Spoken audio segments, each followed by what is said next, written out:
Hello guys, कैसे हैं आप सब। उम्मीद करता हूं आप सब बहुत अच्छे से होंगे और आपकी पढ़ाई भी बहुत अच्छी तरह से चल रही होगी।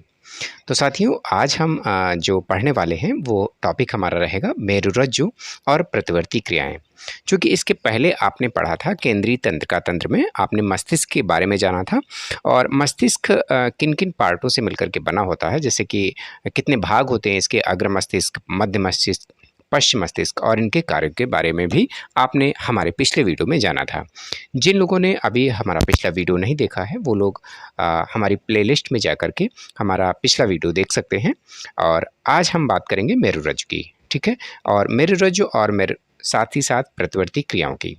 तो मेरुरज्जु होता क्या है? देखिए, जो सिर होता है हमारा, ठीक है, इस तरह से हम बना देते हैं। यहाँ पर सिर होता है, सिर के नीचे से आपने देखा होगा रीढ़ की एक हड्डी जाती है जिसे हम मेरुदंड कहते हैं, ठीक है, यहाँ तक बैक साइड में इस तरह से, ठीक है। और क्या होता है, इसके रीढ़ की जो हड्डी होती है, इस हड्डी के अंदर भी इस तरह से जैसे देख पा रहे होंगे आप, इस तरह से आपका सिर है और मैंने ये रीढ़ की हड्डी बनाई है, ठीक है। यहाँ पर इस तरह से एक रस्सी के समान संरचना जाती है और वो आपकी बैक साइड तक वहाँ तक जाती है।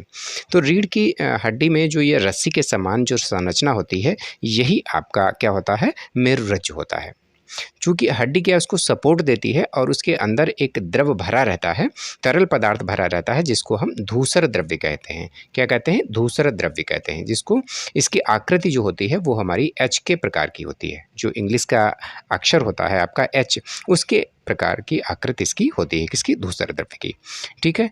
तो और उसकी दूसरी तरफ हम बात करें कि जो हमारा मेरुदंड होता है, उसकी हड्डियाँ होती हैं, चारों तरफ जो आवरण होता है वो भी 3 स्तरों की, जैसे कि मस्तिष्क में 3 स्तर की झिल्लियों से जो है वो हमारा मस्तिष्क ढका रहता है, ऐसे ही ये मेरुदंड जो है वो भी 3 स्तर की झिल्लियों द्वारा ही ढका रहता है। पहली झिल्ली आपकी ड्यूरामेटर होती है, दूसरी एरिक्वानेट मैंने बताई थी और तीसरी पायामेटर बताई थी। जिन लोगों ने वीडियो नहीं देखा है, वीडियो में जा कर के इन तीनों के बारे में आप समझ सकते हैं। फिलहाल आगे बात करते हैं। तो स्पाइनल कॉर्ड, ठीक है, यानी कि जिसको हम बोलते हैं मेरुरज्जु, यहीं से क्या होता है, इसको अगर हम बात करें तो ये हमारा सेकंड मस्तिष्क होता है, यानी द्वितीय मस्तिष्क भी इसको बोला जाता है। प्रतिवर्ती क्रियाएं जो होती हैं, प्रतिवर्ती क्रियाएं क्या हैं वो अभी हम जानेंगे, लेकिन जो प्रतिवर्ती क्रियाएं होती हैं वो उसकी सारा नियंत्रण जो है कौन करता है? प्रतिवर्ती क्रियाओं का सारा नियंत्रण मेरुरज्जु करता है, यानी स्पाइनल कॉर्ड करता है, ठीक है। चलिए अब बात करते हैं प्रतिवर्ती क्रियाओं की। प्रतिवर्ती क्रियाओं की बात करने से पहले हम जान लेते हैं कि इसकी जो मेरुरज्जु होता है उसके क्या कार्य रहते हैं। तो देखिए, पहला कार्य जो मेरुरज्जु का रहता है वो रहता है, यह प्रतिवर्ती क्रियाओं का मुख्य केंद्र होता है, ठीक है। जैसा कि मैंने अभी आपको बताया था कि प्रतिवर्ती क्रियाओं का मुख्य केंद्र होता है। दूसरा जो कार्य इसका है वो है, यह अनैच्छिक क्रियाओं को संतुलित करती है। किसको संतुलित करती है? अनैच्छिक क्रियाओं को। यानी अनैच्छिक क्रियाएं कौन सी होती हैं? जो हमारी इच्छा के बगैर होती हैं और अचानक हो जाती हैं। जैसे खाना आ गया आपके सामने थाली में, उसको खाने को देख करके इतना टेस्टी था कि आपके मुंह में जो है पानी आ जाता है ना। तो क्या है, आपने नहीं वो क्रिया की, लेकिन अचानक ही वो क्रिया हो गई।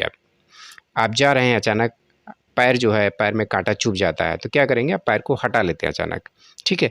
तो ये भी क्या है, प्रतिवर्ती क्रिया है। किसी गर्म चीज़ को अचानक ही छू ले तो आप हाथ को बहुत तेज़ी से हटा लेंगे, तो क्या है, ये प्रतिवर्ती क्रिया है। बहुत तेज़ी से होती हैं, अचानक ही होती हैं, आपके इच्छा का कोई भी उसके ऊपर प्रभाव नहीं पड़ता है कि होगी कि नहीं होगी, वो अचानक ही होगी, ठीक है। और तीसरा जो मुख्य इसका कार्य है वो है मेरुरज्जु मस्तिष्क को जाने तथा मस्तिष्क से आने वाली प्रेरणाओं के लिए मार्ग प्रदान करता है।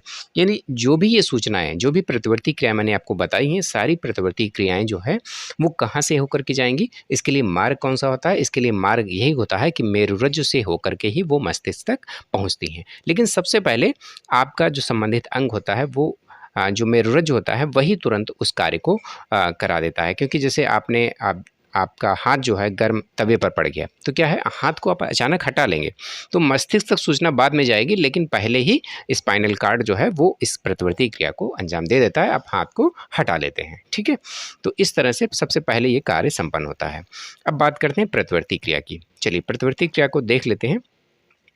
प्रतिवर्ती क्रिया को हम इंग्लिश में रिफ्लेक्स क्रिया कहते हैं, रिफ्लेक्स एक्शन भी कह सकते हैं या प्रतिवर्ती क्रिया कह सकते हैं। ठीक है, ज्ञानेंद्रियों से प्राप्त उद्दीपनों का विश्लेषण मुख्यतः किसमें होता है? मस्तिष्क में होता है। यानी कोई भी सूचना अगर हम प्राप्त कर रहे हैं, जैसे आँख से, कान से, त्वचा से, इन सभी से जो ज्ञानेंद्रिय हमारी है, इनका मुख्यतः विश्लेषण कहाँ होगा? मस्तिष्क में होता है। ठीक है, लेकिन क्या रहता है, मस्तिष्क में विश्लेषण तो होगा, लेकिन प्रमस्तिष्क से नियंत्रित क्रियाओं को ऐच्छिक क्रियाएं कहते हैं।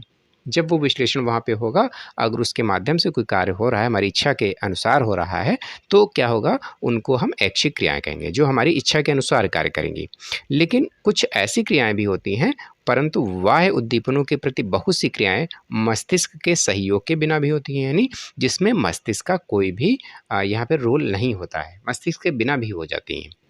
तो इन क्रियाओं को हम अनैच्छिक क्रियाएं कहते हैं। क्या कहेंगे? अनैच्छिक क्रियाएं होती हैं इनको, और इनका जो है इसमें नियंत्रण जो किसके माध्यम से होगा? मेरुरज्जु के माध्यम से इनका नियंत्रण होता है। इन्हीं को हम क्या कहेंगे? प्रतिवर्ती क्रियाएं कहते हैं। ठीक है, तो इस पॉइंट को आप नोट कर लीजिएगा कि प्रतिवर्ती क्रियाएं किसे कहते हैं। ठीक है, अब बात करते हैं प्रतिवर्ती क्रिया का उदाहरण। ठीक है, उदाहरण की बात करें, क्या उदाहरण हो सकता है? यदि किसी अनजाने में देखिए आपका हाथ, ठीक है, कहाँ किसी गर्म चीज़ से छू जाता है, तो आप क्या करते हैं? हाथ को हटा लेते हैं। ठीक है, तो ये जो क्रिया है प्रतिवर्ती क्रिया है, अचानक ही आपने उसको जैसे हाथ पड़ा और आपने हाथ को हटा लिया। आपके हाथ में कोई पिन चुभा देता है अचानक ही, जैसे मच्छर काटता है, तो क्या करते हैं आप? तुरंत ही दूसरा हाथ उसके ऊपर खुजली करने लगता है या दर्द का अनुभव होता है ना? तो क्या है ये? प्रतिवर्ती क्रिया है। आप तुरंत ही उस हाथ को हटा लेते हैं। ठीक है, तेज़ रोशनी से, बहुत तेज़ी से अचानक ही तेज़ प्रकाश मिल जाए, आप बैठे हुए हों, लाइट बंद हो और अचानक से लाइट को खोल देता है, तो आँखों पे तेज़ रोशनी होती है, पलकें जो हैं वो आपकी बंद हो जाती हैं, एकदम से झपक जाती हैं। तो क्या है? प्रतिवर्ती क्रिया है। ठीक है, मुँह में अच्छे भोजन को देख कर के या तो स्वादिष्ट भोजन को देख कर के मुँह में पानी आना, क्या है? प्रतिवर्ती क्रिया है। उसको देख कर के आप के मुँह में जो है पानी आ जाता है। तो इस तरह से ये जो हैं प्रतिवर्ती क्रियाएँ हैं। ठीक है, जैसे कि गर्म चीज़ को छूने पर उसकी संवेदनाएं उद्दीपन या तंत्रिका द्वारा मेरुरज्जु में पहुंचाती हैं। ठीक है, उसकी जो संवेदनाएं हैं वो किसके द्वारा? तंत्रिका तंत्र, क्योंकि हमारी तंत्रिका कोशिकाएं पूरे शरीर में व्याप्त हैं, हर पॉइंट पर हैं, तो वहाँ पर उसकी सूचना कहाँ? मेरुरज्जु में पहुँच जाती है। और मेरुरज्जु क्या करता है? प्रेरक तंत्रिकाओं द्वारा कार्य करके जो है अंग की पेशियों तक पहुँचाता है, और पेशियाँ जो हैं हाथ को हटा लेती हैं या कार्य करती हैं। ठीक है, तो क्लियर हो गया होगा आपको कि प्रतिवर्ती क्रियाएं किस प्रकार ये कार्य करती हैं। और फिलहाल आज हमने मेरुरज्जु के बारे में जाना और प्रतिवर्ती क्रियाओं के बारे में जाना। इसको आप घर पर थोड़ा सा विस्तार से अध्ययन करेंगे, पढ़ेंगे, और मिलते हैं हम अगले वीडियो के साथ में। तब तक के लिए नमस्कार। हे, कहाँ जा रहे हो? सब्सक्राइब करके जाओ।